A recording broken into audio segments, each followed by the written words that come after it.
Bonjour, chères enseignantes et enseignants.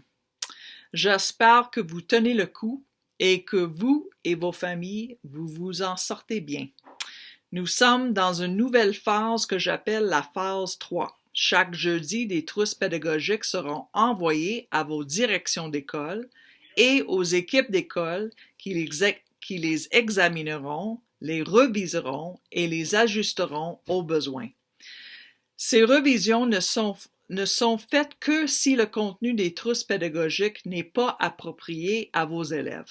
Par exemple, s'il y a dans des trousses un concept mathématique qui n'a pas été enseigné, l'équipe école devrait alors ajuster le contenu.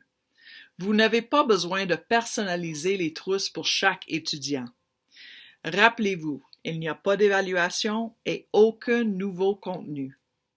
Les parents ont reçu ce matin une lettre du ministre Roberge leur précisant que les trousses pédagogiques ne sont pas obligatoires, mais fortement recommandées. Comme vous le savez peut-être, cette première semaine était un petit peu difficile. Les trousses en anglais étaient incomplètes lorsqu'ils ont été envoyés jeudi dernier. J'étais en contact avec le ministère de l'Éducation et on m'a dit que la traduction représentait un problème et qu'ils travailleraient à trouver une solution. J'ai été heureuse de voir qu'une partie de ce travail a été fait pendant la fin de semaine. De plus, le ministère a été avisé que la réception des trousses les jeudis ne laisse pas beaucoup de temps pour les examiner pour le lundi suivant. Le ministère a dit qu'il essaierait d'apporter des ajustements afin que les équipes écoles puissent obtenir les trousses plus tôt dans la semaine. Il faudra attendre pour voir si cela sera bien ajusté. Il est important d'être patient. Il s'agit d'une première pour tous. Il y a des ajustements à cette nouvelle façon de faire les choses.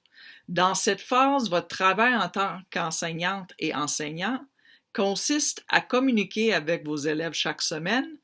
Bien sûr, les enseignantes et enseignants du secondaire partageront ce travail et à reviser les trousses pédagogiques avec vos équipes écoles afin d'apporter des ajustements si nécessaire.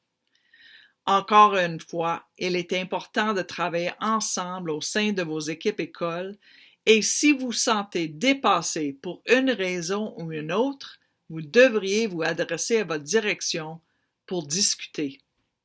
Profitez de votre long congé et bien sûr, restez à la maison et restez en sécurité.